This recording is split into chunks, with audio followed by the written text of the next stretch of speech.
happens is when you're uncomfortable and you think that can't be true. I've never heard that. What's happening when that defensiveness wells up in you, like it does in all of us, like 10 times a day? That's the moment where you just need to be like, damn, maybe this is a learning opportunity. What's better than expanding your knowledge base? Yeah.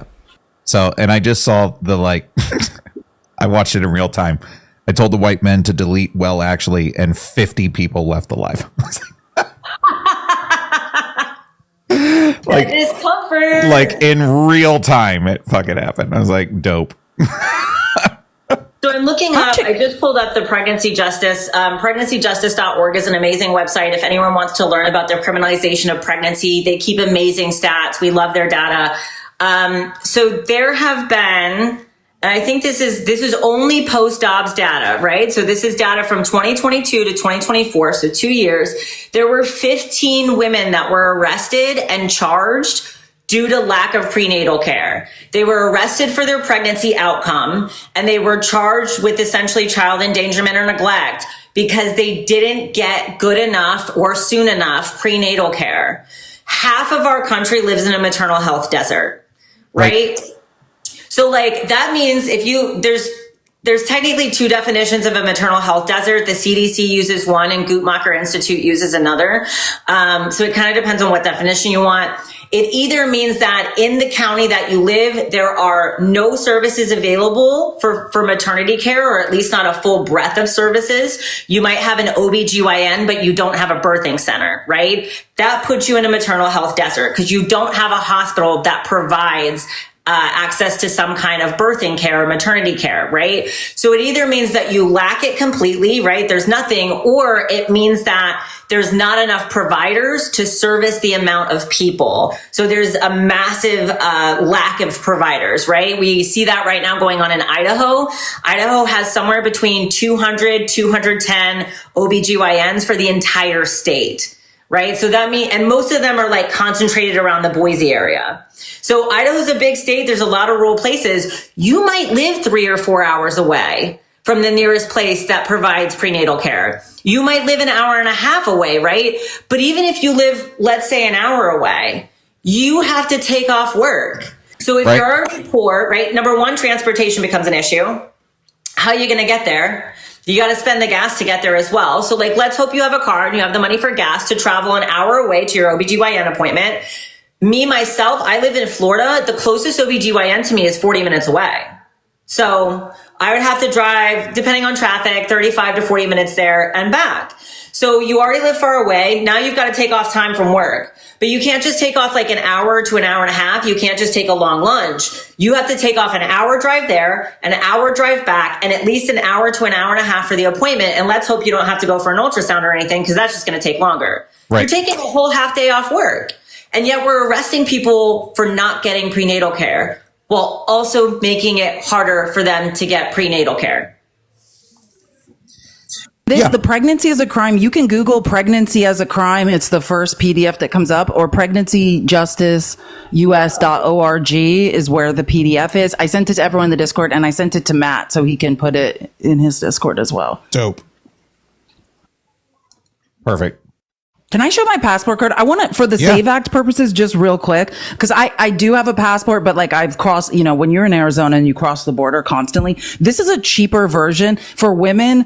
If your birth certificate does not match your, your ID, you're going to need to either, I don't know, get a passport. And I want to be clear, because I keep hearing MAGA on X and stuff, where I make my outlines from, being like, you just have to have real ID. No, you don't. Real ID does not state your birthplace, that your birthplace is in the U.S. It doesn't. Right. It doesn't claim you are a U.S. citizen. What you're going to have to do is provide documentation that you are a U.S. citizen. So this is a passport card, and they're particularly, I'm trying to cover my name. They're particularly used to cross the border on foot. It's cheaper than a passport, and it actually states that my birthplace is actually in the U.S. They also last longer. I got it. Let's see. Or no, they're 10. They're actually no. It's 10 years. Yeah. But I mean, again, this essentially allows you to. like, I mean, it literally it says right here, birthplace of birth, Arizona, USA, which means you can't do that anywhere else. Like, I mean, or with real ID. So what we'll have to do when registering to vote, which imagine all these voter registration drives that are online. They're all over. You can't do that. I mean, you could register, but then at some point you have to show up to a polling place, which just like Dani's saying about maternal health deserts, people in rural areas will be affected by this most.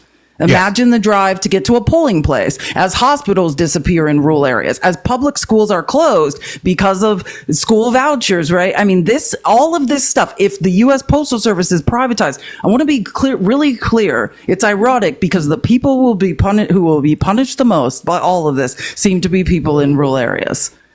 And so I would say look into a passport card because they're like some sort of ID that states your place of birth and they're cheaper than passports.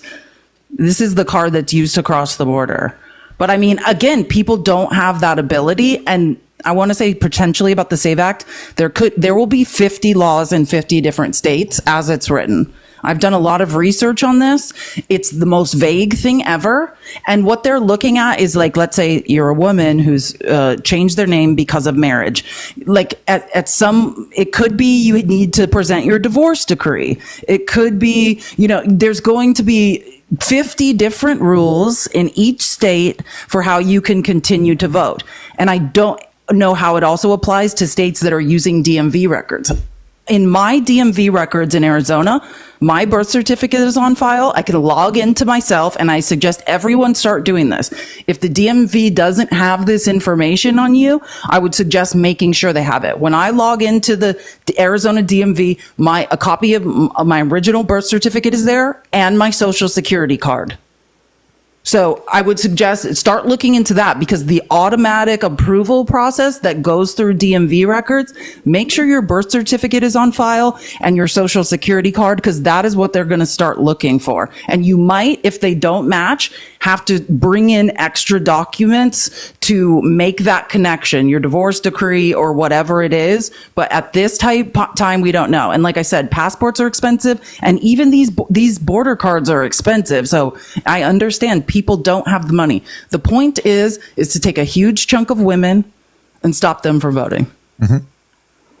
And I like to remind people that they did put in an amendment to this bill that said married women who have changed their name will have an exception. And every single Republican voted against it. They had an avenue, right? So people that are sitting here saying like, oh, well, this is just about like voter ID and blah, blah, blah. They're not intending to. They had that option to provide an amendment and an out for people who change their name due to marriage and provide a marriage certificate, and they chose not to. Yep.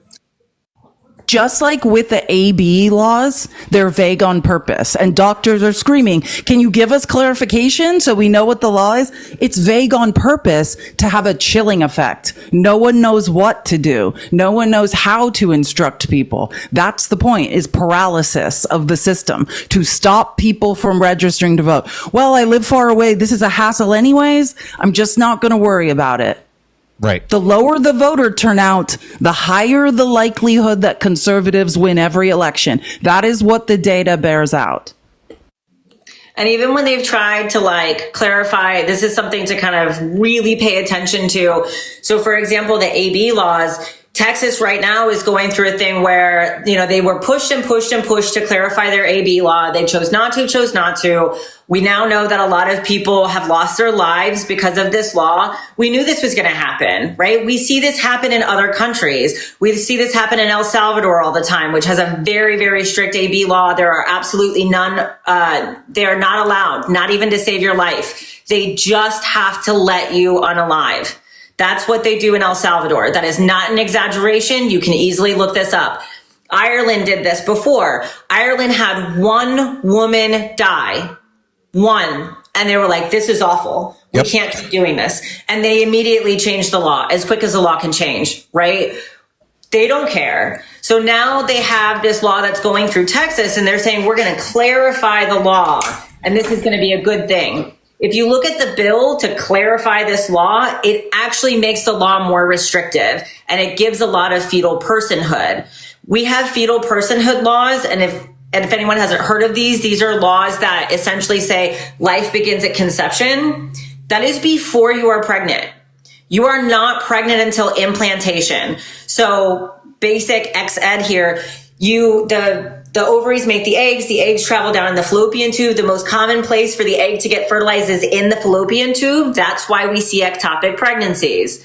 The most common place for an ectopic pregnancy is in your fallopian tube because that's where it gets fertilized. And then it kind of accidentally implants there when it's not supposed to. Implantation is a very complex process that quite honestly, we need to learn a lot more about. But it fertilizes in the fallopian tube, travels down to the uterus, and then implants in the uterus. The space between fertilization and implantation can be anywhere between like 5 and 10 days. Kind of depends on the person and when you got fertilized in your cycle and all of that. So they are claiming that an organism made up of only a few cells has the exact same rights as you do standing on this planet. And that person has rights before you're even pregnant. That opens the door to criminalizing a whole lot of behavior from women, right? But also this extends personhood rights to a fetus, which means if you do anything to harm that fetus, you can be held accountable. There was a very famous case that I believe came out of Marche Jones. Marche is definitely her first name. I could be wrong on that last name. I'm almost sure it was Marche Jones. She got injured. Somebody else injured her with a pew-pew, and she was charged. She lost her pregnancy. She had a miscarriage because of the place that she was injured. She was injured in her abdominal area. That caused a miscarriage, and she was charged with harming that child because she put herself in harm's way. We had another case that was out of the north, I think it was Massachusetts, where a woman was charged because she wasn't wearing a seatbelt and she was pregnant and she got into an accident. This opens it to criminalize a whole lot of stuff. And we're seeing personhood laws come into play in about half of the states right now. Something else that I'm seeing a big uptick in. It is Marche Jones. You were right. And if anyone's wondering, it's Marche, Marshae Jones. It's in Birmingham, Alabama. And this case happened before Dobbs. This was before the overturn of Dobbs. So was the seatbelt case. So something that I'm seeing a lot of, that I'm hearing a lot of reports and complaints of, and you've heard a couple people talk about this on TikTok, but I haven't heard a whole lot of news about this, is that a lot of AFAB people are being denied medication. They are not pregnant. They are not planning on being pregnant, but they are being denied needed medication for things like arthritis, Crohn's disease, a lot of different things. They're being denied medication because it has the potential to harm any potential fetus. So if as a doctor, I prescribe you this medication and then you go take it, and maybe you take it for 6 months and everything's fine, but on that 7th month you get pregnant and then you have a miscarriage, or on that 7th month you get pregnant and then on a fetal anatomy scan, which doesn't happen until very late in pregnancy, or maybe on an ultrasound early in pregnancy, we realize that there's a fetal malformation. Can I get in trouble for giving you that medication? Can you get in trouble for taking that medication? So what we're seeing, just like Felice said, like you see this freeze, like this coldness of like, I don't want to provide care because I'm afraid I'm going to get in trouble. There's a whole host of women. This is not something uncommon. We're just not hearing about it in the news very often, that are being denied medication for their standard care because they might maybe get pregnant someday, and that might maybe affect that pregnancy. And you have a couple of questions in the comments, because I tried to watch the comments. First of all, someone said, aren't they concerned that they will lose their MAGA women with the SAVE Act? No, that's the point. Like, that's what we were trying to say with Hillary Clinton. They did the research. If they repeal the 19th Amendment, if women aren't allowed to vote, then conservatives will win the elections 100% of the time. They don't care if MAGA women can't vote. The point is just to stop as many women from voting as possible. But the question, Dani, I know you can really speak to, and I saw several people raise it, is can you speak to passports or the SAVE Act, and like if your gender does not match your passport? Yeah, so essentially what we've seen, and again, like people think like, oh, well, that's fear mongering. It's really not. We're currently seeing like a trans travel ban. Because what's happening is if you have a passport that either says X, which used to be allowed, it's no longer allowed now.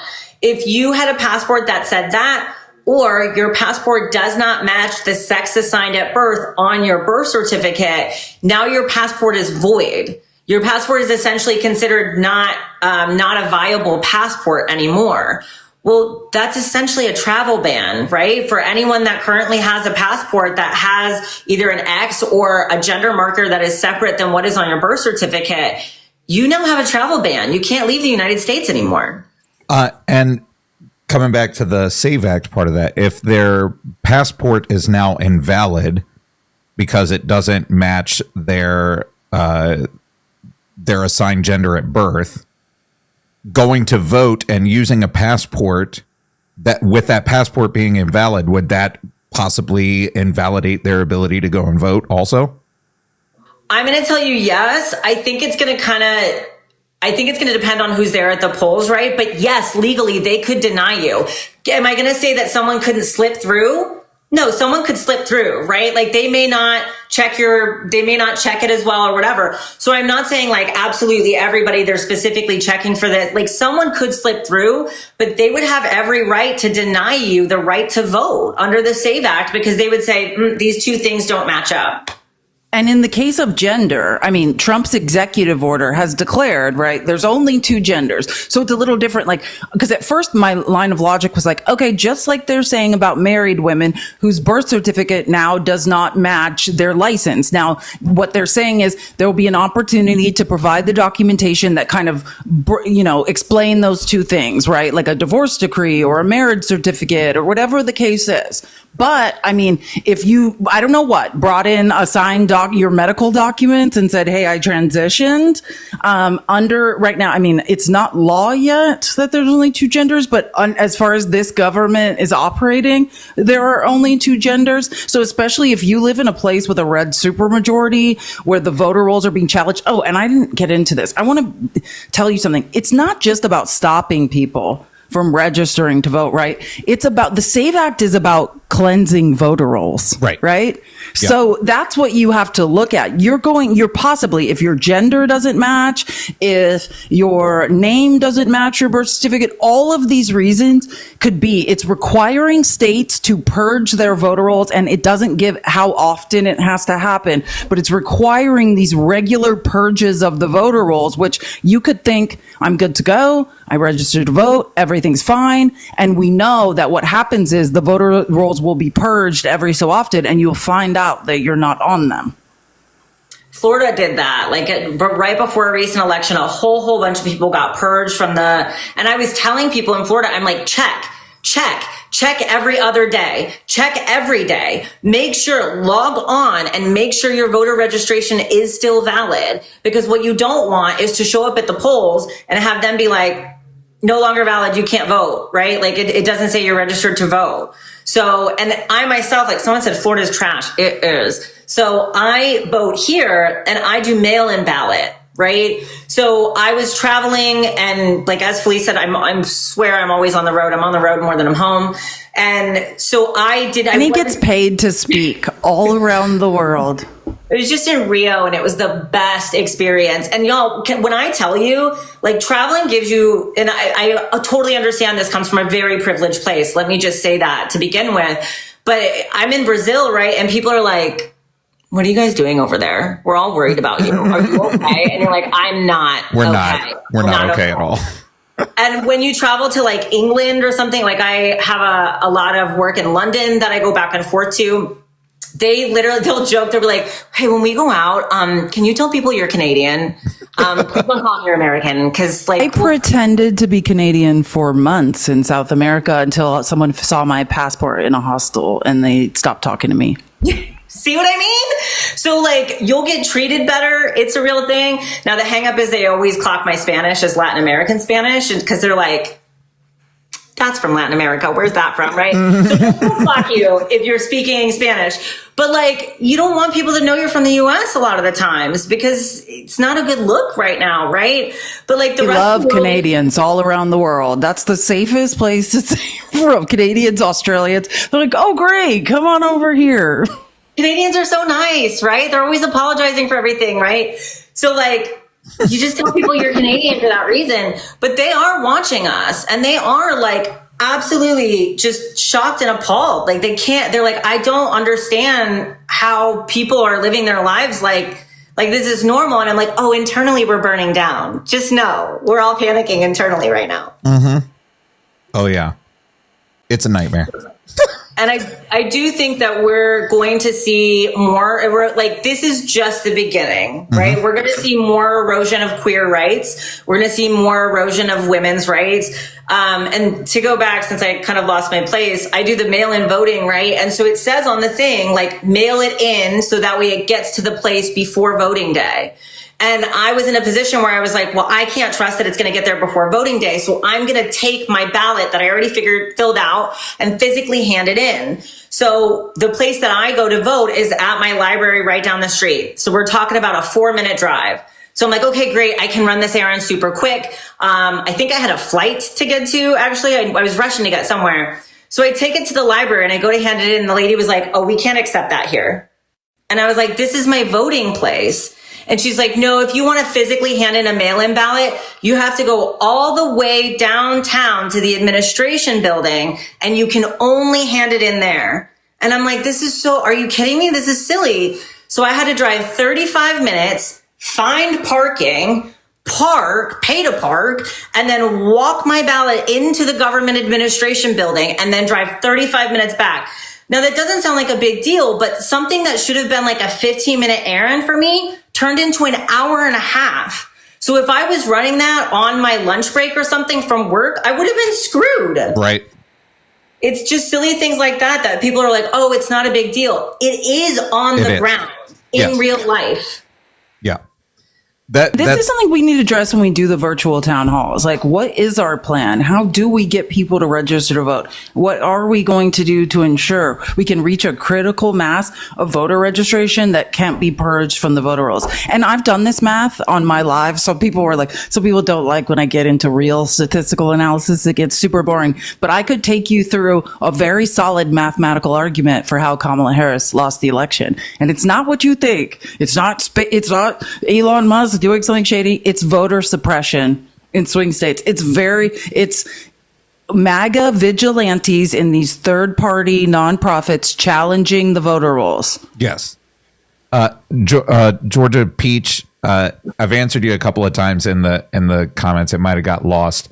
It depends on what you're trying to use your passport for. If it's expired, some things that you're trying to use it for, like if you were trying to go use it at the TSA to get pre-check, whatever, TSA pre-check, I know as long as it's within a year of the expiration date, you can use it. So depending on what you're trying to use it for, voting, probably not. I would say that if it's expired, it won't work. That I would say that if you have an expired passport, that is not going to be accepted. Just if I had to guess. Someone said, should I get a passport? I'm a widow with my late husband's last name. Yes, absolutely. You will need a passport because your last name does not match the last name on your birth certificate. Yep. Again, this is another cheaper option. It's called, and I'm just reading off my card. It's called the United States of America Passport Card. It was previously used for border crossings on foot, but it says your place of birth. It's better than a real ID, and it's a little bit cheaper than a passport if money is an issue. But absolutely, like a passport or a passport card trumps everything else. Like once you have one, you're pretty safe, but be prepared for the supporting documents to be asked for and to show them as well. And like, this is the point. Everyone on this live, I don't worry about, right? You're tuned in, you're turned on, you understand. You have to understand the hundreds of thousands, millions of people that won't be able to vote. It's not us, right? Like we know it's people that will never hear these conversations, will never hear about the SAVE Act, will assume that they can vote and will show up. The women in my family, my mom does not have a passport. My mom is afraid to fly over water, so she's probably never going to go overseas, right? She doesn't have a passport. My sister has a passport. It's going to expire in a couple years. And I know, at least in the state of Florida, if you have a driver, they will not accept an expired driver's license. So I do know, at least in the state of Florida, if your ID is expired, they will not allow you to vote now. So I'm guessing that if your passport's expired, they're also not going to allow you to vote. I can only speak for Florida, right? But like in general, I would say it's going to be harder rather than easier, right? Like they're not going to make it easy on you. But I've been telling the women in my family who, as far as I know, it's my sister and I and maybe like one other female cousin that has a passport. And so I've been telling all of them, I'm like, you need to get a passport. You need to get a passport. You're not going to have the right to vote. And they think I'm silly. Right. They're like, okay, what? Like, it's just not going to happen. And you're like, it is literally, Google it. I don't know. Google, like maybe it's because I'm a woman voting. Matt, maybe I need you to come over and hold a town hall. Yeah, I'm there. I got you. But this goes and back. I think maybe that's what we could do. We could fundraise and start a fund for people that need to obtain some access to I'm good. You all just give me acceptable some ID. You all just give me some talking points, and I'll be like, look. No, just totally whatever we say, just repeat that's it. What that's what I'm like, saying. This I mean, is like, the first time I heard this. This is totally my idea. But this goes back like brown-haired girls just said this. No, trust me, white men, no women have said this before me. So you know that I'm being honest about this. So, but this goes back to what we were saying about your family not believing you when you're saying things. It's because we've got society, the media, talking heads, and people on the internet sane washing everything that's coming out of Congress. They say this is what it's going to do. And then you have hundreds of people that come out and be like, well, actually, this is what they meant. And we have to stop doing that. We have to start believing these idiots when they say words. When they say this is what they're going to do, that's what they're going to do. You shouldn't need somebody coming out and be like, well, what the president of the United States actually meant was this. That shouldn't be a thing. That just shouldn't be a thing. No, and that's not like it. So I do a lot of like couples, relationship, sex therapy, right? That's not even good communication. Like you're doing labor to fill in holes and gaps into somebody's communication. When you're doing that, you're making assumptions. You're making conclusions, right? Like that's not what's happening. And also when Roe v. Wade overturned, so I literally remember exactly where I was when that leaked document came out, because I had flown to DC to do work and I was sitting in my hotel room, and all of us that worked in AB research and stuff, we knew this was coming, right? We were like, they are going to overturn it. Dani's a prophet. Everything Dani's told me since I've told her has come true, even faster than her timeline. I wish I don't want to be right. And I tell my family that all the time. I'm like, look, I would love to be wrong. And also I'm wrong about a million things a day. I'm positive of it and I know it. And also I'm not wrong about that one. Right. So that's how you know you're intelligent. Like the more intelligent you are, the more you know nothing. 100%, totally. Right. So it's really difficult to get people to understand that like you can make predictions based off of past data, right? And before, when the leaked memo came out in May of 2022, we all knew this. We all knew this is where that was going, but everyone lost their cool when this leaked memo came out. And I had just landed in DC and I made a video and like posted it on TikTok. And at the time that happened, I said, you watch. There's trigger laws in at least 13 states. People that need AB care for medical necessity will not be able to get it. People will unalive due to these laws, and we will also end up criminalizing pregnancy. And everybody said that's fear mongering, that's ridiculous. Even if they overturn Roe v. Wade, it's just going to go back to the states and that's not going to happen. All of that happened. I contract at like the state, local, federal level, and I do education. I do talks on like reproductive health care, on the outcomes of banning AB care. I've talked to these red states. I've talked to some of the congressmen in these red states. They know they don't care. They don't care. So they've been told like these laws will unalive people. These laws will make people fearful of getting care. They don't care. Right. When you tell people these laws started to come down and people were like, well, a heartbeat ban, that sounds reasonable. It's going to lead to the unaliving of people. And it has in Georgia. We've seen several people unalive in Georgia due to their heartbeat ban, right?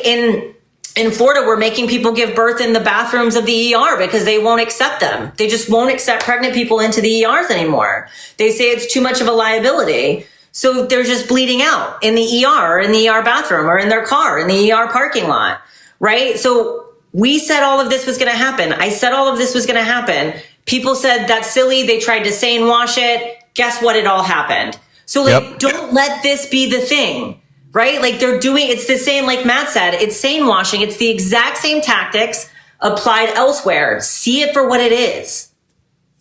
Exactly. And someone in the comments asked, what's the difference between a passport card and a U.S. passport? Hey, if you have the funds, get a U.S. passport. What I'm saying is a passport card, like I have a U.S. passport and I have a passport card. A passport card will work for voting, right? It's better than having a real ID, right? Mm-hmm. It says your place of birth is the U.S., right? It says your place of birth in the U.S. So it qualifies you more than a real ID. And I'm saying it's cheaper to obtain one, but it's mainly used for crossing the southern border. I don't live near the northern border, but I assume also in the northern border on foot, right? Land and sea border crossings. Yeah. If you're land and sea, thank you, land and sea. And so if you're trying to fly to another country, no, a passport card is not going to take the place of a U.S. passport. It's just something, when you live 3 hours from the southern border, it ferries you back and forth pretty easily, but it's great for elections. It has the information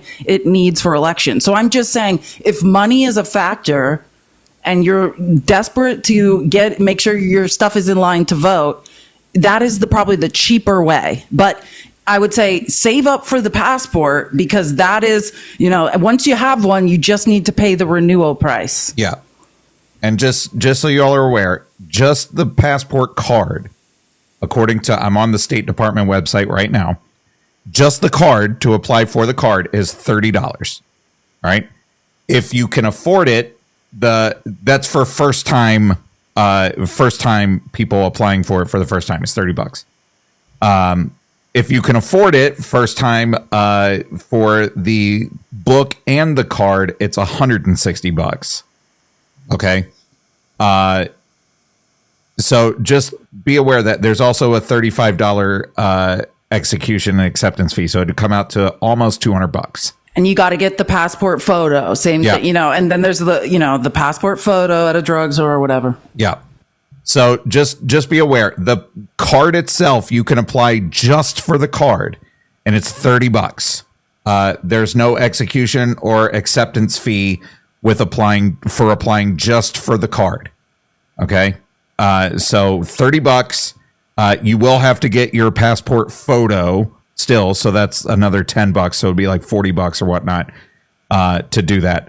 But that's cheaper than like me going to the DMV and getting a real ID, which is like $75 to do it here at my DMV. So, and your passport card will work for domestic travel and all that shit also. So just, there you go. That's also, someone said this in the comments, request your long form birth certificate. I've recently done that. Get a new copy of your, because my birth certificate, I have it, but it's in tatters. Yeah. You can get another copy of your birth certificate. I think it depends, but it's like around $15 or something. Yeah. You can get another copy of your social security card. I think what is best, and like as we move into authoritarian fascism, these documents are going to become harder to get. And they're going to raise the barrier to get access to these, or the documents you need to provide. So I think, just for every purpose in the future, as we move toward a military state, obtain these documents and, original copies that are not in tatters, because my birth certificate was like falling into pieces. And that will help to safeguard and protect you going forward. Yeah. And just as a reminder, because this is something else as we talk about like women's rights being taken away and things like that. Back in like the 1930s, you were never allowed to have a passport in your own name. You did not, if you were a woman, you did not have a passport in your own name up until 1930. Your husband had a passport and you had a passport that said wife of husband. You had a spousal passport and you could not travel without your spouse. It wasn't until 1972. So after the 1930s, married women were allowed to get a passport in their own name. Single women could apply for a passport, but the government could deny it if they didn't think you had a good enough reason to travel overseas. So if I was a woman in 1970 and I said, I want to go to London for this work conference, the government could deny me. They could say, we don't like the work conference, or we don't approve of it, or we don't think you should move. It wasn't until 1972 that in all 50 states, women could get a passport on their own, of their own, as a single woman. Do you really think they won't take that away from us again? Exactly. And I just want to put this up real quick, and then I'm going to have to get ready to shut the live down, just so that everybody knows. All right, here you go. All right, because there's a lot of people going on in the comments. All right, if you look in the top one there, it says adult applicant, 16 years and older. What are you applying for? First time adult passport book, adult passport card, first time adult passport card. That'll give you, I'm sorry, there is the execution acceptance fee. So it's $65 total for that. When you tack it all together, I was going to say, I think it's around $65. And then if you double that and a little more is what a passport costs. Yeah. So that's $65 for the first time adult passport card. If you already have one and you're renewing, then it's $30. So that's my bad, but I just wanted to make sure that everybody had correct information on this. So $30 for the first time adult passport card plus the $35 execution acceptance fee. Okay. Now, but you see, this is what I'm saying, like first time adult passport card. So if you've already got a passport and you're just wanting to get a card now, I think it's just $30. I don't think there's the execution or acceptance fee for that. I think if you're on file, everything is cheaper and easier. You're just renewing and saying, and then they're just checking, have you done anything disgusting or wrong or whatever? Yeah. So that's so there you go. So that's what it is. If you've already got your passport and you want a passport card, then it's $30. $30 for that. If you don't have a passport, about dependents. Start thinking about children as well. It's good to get them on file now. Someone just said that. Mark in the comments said he's going to get all this for his child. Start thinking about your child. And I don't want to say this, but I'm saying this. America's an unsafe place. If I had dependents, I know Dani's partner has a dependent. I mean, you need to be much more vigilant. Like, I've got nothing to lose and I'm ready to be a political dissident in prison. And I mean this genuinely. Do come look for me if I disappear, please. Like, I'm not saying I want to hang out, disappeared in prison forever. Do come look for me. I promise Felice I will look for her. I'm like, Dani, I get you from El Salvador. Like, your life depends upon it. But I'm on my way already. I mean, prison is just a shadow economy, so I do have the faith that I will survive.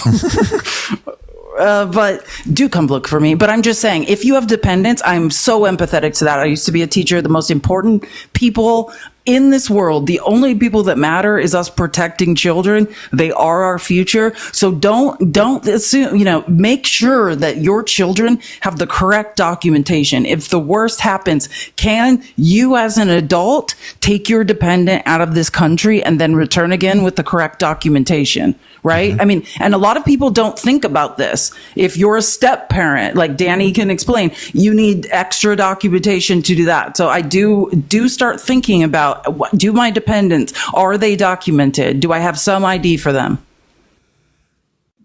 Yeah. You want to make sure you have everything. Yeah. Go ahead.